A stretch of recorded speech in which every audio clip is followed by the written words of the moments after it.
What's up? It's me, Kevin. Just here to do my Calgary Expo recap video. I'll be talking about what I did, what I bought, who I met, that kind of stuff. I'm going to start off with the people who I met. I met Jason Momoa, who obviously we know is the new Aquaman for Warner Brothers DC Universe, and that he is due to make some kind of appearance in Batman v Superman: Dawn of Justice. Now, when I went up to him, I asked him. And I'm totally true here. I wouldn't be bullshitting you guys because I'm always very, very honest to people. I went up to him to get his autograph, and I'll be posting pictures after this video of my autograph and my picture with him just to prove that I actually did meet him. But I did ask him what his role in this movie would be of Aquaman, and it's kind of funny because he actually asked me first, what did you think of the trailer? And I thought, it looked really good. It looked very DC themed, dark, realistic, that kind of thing. And he told me very explicitly that this film it's not just about Batman and Superman, it's about everybody else. I think indirectly it's involving everybody else. Not directly, but indirectly in some sense or another, that it will involve Aquaman, it will involve Wonder Woman and Cyborg. And some people might be kind of pissed off saying, they're trying to make a pre-Avengers movie where they're going to have these characters meet each other, maybe not come together, but be able to meet each other and talk and be able to get along in some sort after Batman v Superman. They'll be able to get along, and then they'll eventually come together in a Justice League movie. So that's really what I think he told me in a sense, and that's why it's really awesome, because it's kind of I think this film could be a Civil War kind of similar concept storyline. And obviously I know it's a DC, it's totally off Marvel, but I'm using Marvel Civil War kind of concept for this movie, because I believe that obviously Batman and Superman are gonna fight each other, and then maybe in between the movie somewhere, Aquaman may take sides with Batman, or he may try to break up the fight between them two and get them to get along with each other, or like I said, he could take sides, and Wonder Woman could take sides indirectly in some fashion in this movie, and eventually by the end of Batman v Superman, they'll be able to get along efficiently, and then be able to develop that into a Justice League movie where they'll be able to efficiently work together. So that's what I kind of think of what he meant to tell me. Like, it was really awesome. Like, he actually went into so much detail, and like it was me and then like 3 other people that were just drooling, like, just because he was telling us so much about obviously, like, we have to take his word for it, but I do believe that what he said is pretty true, and that this film will involve indirectly other characters other than Batman and Superman. So that was really awesome. People were drooling all over when he started talking about Batman v Superman. It was really awesome. So yeah, I got his autograph. I'll be posting that on to show you that it was a picture of Unite the Seven. That one picture of him as Aquaman, the words in front of him. So that was really awesome. Moving on to Haley Atwell, who y'all obviously know her as Peggy Carter in Captain America: The First Avenger, and then in Captain America: The Winter Soldier, and obviously in her miniseries TV show at this point as Agent Carter. And I'm hoping to God she gets renewed, because actually it's really funny, because when I went up to get her autograph, I did ask the first question what her role would be in Age of Ultron, because she's due to make some kind of appearance, and she wouldn't budge, she wouldn't say anything, and I kind of suggested maybe, like, obviously a dream sequence or a back flashback, and then she kind of nodded and said, yeah, it's possible. And so that was really awesome. Like, at least some kind of, she could totally be bullshitting me, but there's no other way, personally, that she could be involved in Age of Ultron, because at this point, she's probably dead since Captain America: The Winter Soldier, or just not in a sense where it'd be very common sense for her to be in a film like that, obviously. So, and then second round, I came back for autographs to sign another picture, have her sign another picture of mine. I asked her, when are we gonna see Agent Carter back on TV again? She told me, she said, in 3 to 4 weeks we'll know, probably 3 weeks. She said, in May, that we'll know either Agent Carter will get renewed for a second season or she won't. So that was really awesome. She even said the same thing in her panel. Like, I'll kind of extend it into her panel. Yeah, she was asked similar questions, and she was not able to answer Age of Ultron or nothing like that, because she, probably non-disclosure, all that. Obviously, we all understand that some actors just can't talk about stuff as much as they want to, otherwise they get sued into in the dirt. So by the studio, but so but it was really awesome that she did say stuff about Agent Carter. We'll know in a couple of weeks whether or not she's coming back or not. But during her panel, for her, I have to say is that she was given questions from the audience about how do you deal with sexism on Agent Carter, where it's obviously based in the late 40s, where male dominated workplaces are pretty common, and it's very hard for women to even have a chance to it would take a lot for them to move forward to get into a position of power. So, and she was given similar questions to that, and she gave awesome answers, and people were like constantly clapping, and they were like, I could not believe the answers she was giving. She was almost giving political answers, where now at this point I believe she should like run for prime minister, or president, for God's sake. She gave some of the best answers like I could think of, like, God's sake, it was crazy. So moving on to Ming-Na Wen, who obviously was quite late. She was due to make an appearance for autographs on Saturday morning, but we heard that she was gonna be late, so she ended up canceling the autographs and moving right into photo ops at noon on Saturday. And I heard from a friend actually in line that she had actually just finished wrapping season 2 of Agents of S.H.I.E.L.D. the night before. So I was like, oh my god, imagine if she could drag Clark Gregg, aka Agent Coulson, to come by, and obviously he didn't, but she still made an appearance, and I got a picture, and I did ask her a few questions, where are we gonna see season 2 end off to, and she said, I really can't tell, but I can tell you it's gonna be awesome. It's gonna be really great. So that was really great to like hear from her. Like, I didn't ask her heavy questions because like we are actually, it's really funny that the episode I saw before I went to Expo was actually kind of a flashback to her history and how she became who she was in Agents of S.H.I.E.L.D. So yeah, it was really hard, but she was such a strong character, and that she did say season 2 will end on a big cliffhanger in a sort. So that was really great. She was awesome. Got her autograph twice. Forget once. Sorry. I'll be posting pictures, like I said, of all my autographs. So that was really great to meet her. Moving on to stuff I bought. I bought Tariel's. If you don't know, Tariel is an elf from The Hobbit. She has a certain bow that she uses for the movie, a bow and arrow. And White Workshop was there, and they had they've been coming 3 years in a row, and they had a booth there, and it was a little bit smaller than last year, but they still had a lot of the props, like the bow and arrow, Saruman's staff, Gandalf's staff. The black arrow that killed Smaug in the battle of the 5 armies, that was there. So I ended up buying the bow and arrow, which I'll have pictures too. I would bring it out, but it's so fragile, and I'm very scared of something happening to it because I spent quite a bit of cha-ching on it. So yeah, I would have pictures of it, so no worries. They're high resolution, that'll be great. But I bought a bow and arrow. It looks so awesome. Like, it looks all elvish, and it looks real, and it looks like it was not made in China, thank God. Had I found a stamp on it saying made in China, I wouldn't be very happy about it. So also, I do apologize for the light to the side. Like, I can't really help it. There's a car way crossed over, and it's like all the light is reflecting off the car into my face. So I do apologize for that.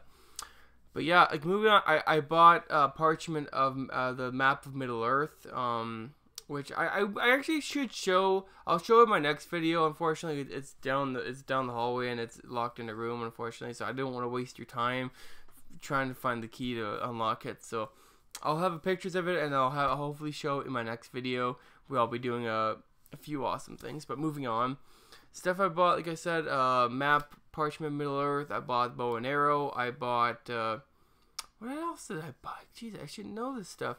I think that might have been actually, like, I think I bought a few shirts too for the expo, which I'll be showing. I'll be showing everything that I bought in photos on my Google account, so you'll be able to see it. So, but yeah, bow and arrow I bought.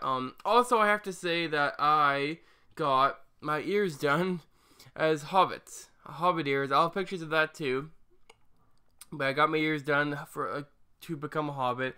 Like, prosthetic hobbit ears I got, and I got it done by Warren who works for Weta, or works for Weta Workshop. He's done all the Hobbit ears, elf ears, prosthetics to create people into orcs, that kind of stuff.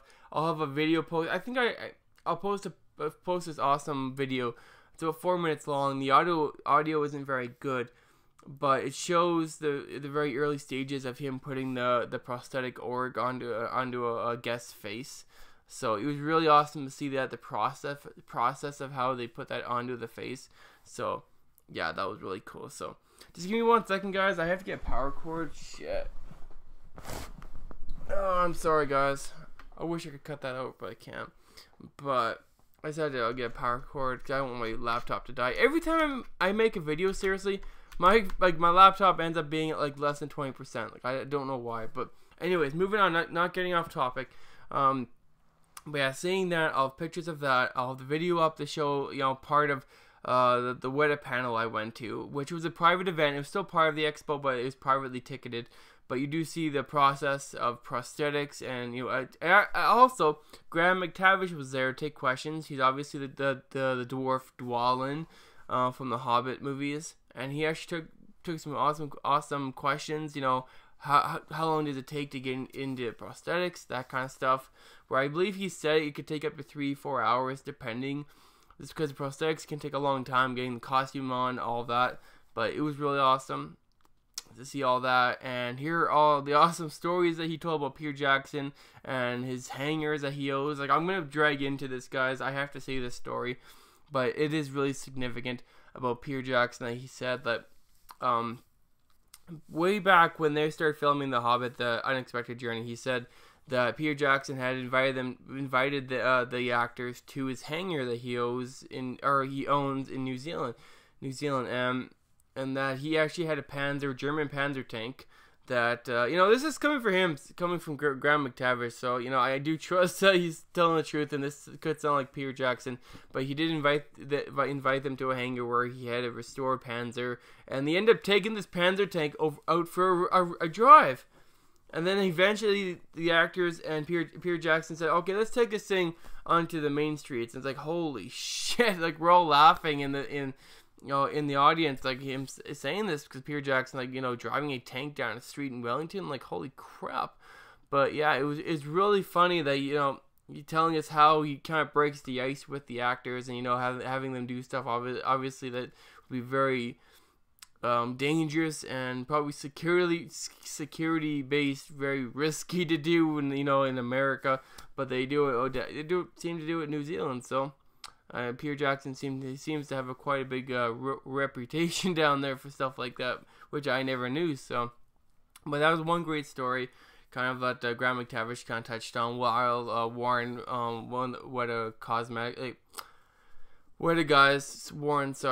was putting the cosmetics and all the prosthetics onto the guest's face, like, who he volunteered himself to put the stuff on and so forth. So I'll have some awesome pictures of how he came out, going from a white guy to an orc, which looked really awesome though. But yeah, that was really awesome. And moving on, like I said, stuff I did. I went to Haley Atwell's panel, where obviously I've already kind of touched on that, but it was a really awesome panel where she talked about her history and Agent Carter and the history, the future of the character and so forth. So that was really awesome. And meeting people there, meeting people at Calgary Expo, and meeting people in general at Comic-Con is so great because everybody's so nice. The only thing bad I ever have to say is it's not the volunteers. Okay, I'm going to separate the Calgary staff, like the volunteers who do a lot of work to bring these guests in, set things up. They're really nice people. Awesome people. But it's just, I hate ripping on people, but I still never liked the Stampede staff. The security guys, they seem to be dicks sometimes. I'm sorry. I'm being very bland with this, because I had issues last year with I was VIP and they still treated me like an asshole, like they really did. So I did rip on them last year, saying these the Calgary Expo staff are really awesome people. I have nothing bad to ever say about them, because they're always trying to do their very best to make everybody happy. But the Stampede staff there, and then also probably the security along with, end up being total jerks and assholes. So like you can be VIP, which means you get into every door, no matter if it's an exit. I believe that because last year it was that way where a VIP could walk through an exit, where the people walk in and out of the corral and areas like that, just so there's a good entrance to leave and one good exit to leave, and vice versa. But VIPs were like me, like it got me into autographs really fast, and I could meet people, and then this is how I'm giving you this kind of commentary about questions like I asked Jason Momoa.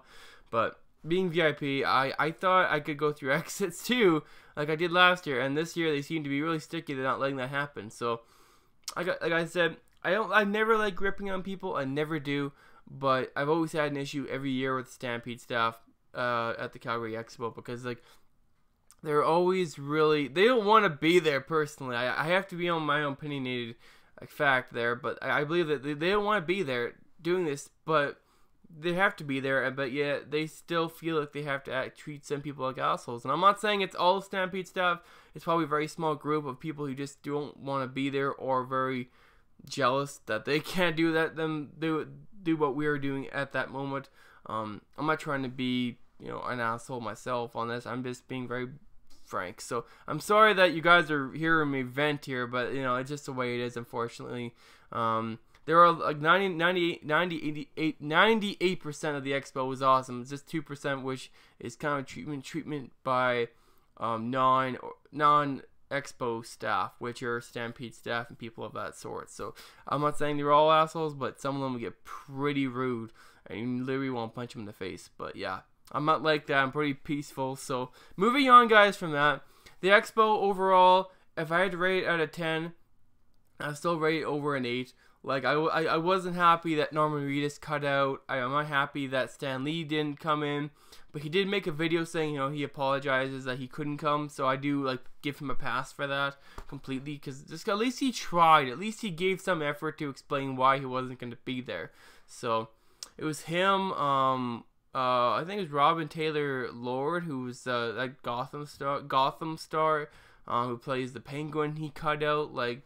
So I do understand, like the expo staff did awesome to bring people in and try to fill in the gaps. So it's still a great experience. I still love going to the Calgary Expo. Like I've been going, I think, almost 3 years now, 3-4 years. The first year I didn't go VIP, but after that I learned to go VIP and spend the money because it's worth it. So you're not stuck in line. But like meeting Ming Nang Wen, I'm sorry if I pronounced her name wrong. Meeting her was really awesome. Like a lot of these people have so much energy. They have so much energy. So it's really great to meet them. And then the overall experience of going to booths like the Weta booth, where they're always there every year and they're always so generously nice and kind. And also with other vendors where they're not sticky on you. Like they're not very, how do I put it? They're not like trying to sell you something. Like right there, they'll let you pick up something, and then they'll, if you want to ask questions, they're open for that. But that's what I like about buying from Comic Cons and expos, that they're not pushy on you. At least from my experiences, they've never been pushy on me. If I'm ever interested, I'll go to them with the item rather than them trying to sell it to me right off the bat. So, but these expos are so much fun. I love going to them. It is a highlight of my year, like meeting people and experiencing Hobbiteers for the first time, which was really awesome. And then also seeing really cool cosplayers. Like I do have a few pictures of cosplayers I'll have on my Google account. So yeah, I'll be posting that. So yeah, guys, I think this is my wrap video. I'm gonna wrap this video. I hope you very much enjoyed this video. I know a lot of my videos end up being under 20 minutes, and this is probably going to push 20 minutes, but you do understand that this is the Calgary Expo. I have to try to get through everything that I did, what I did, what I bought, who I met, that kind of stuff. So hopefully you enjoyed this video, and my next video should be up in the next week or so, where I'll be doing kind of a review of the Fantastic Four trailer, which I did see. Unfortunately, I wasn't able to make a video of it at the time, but I'll be doing a slight touch on that, what I think of that. And yeah, thanks a lot, guys, for watching, and you have a very good day. Peace out.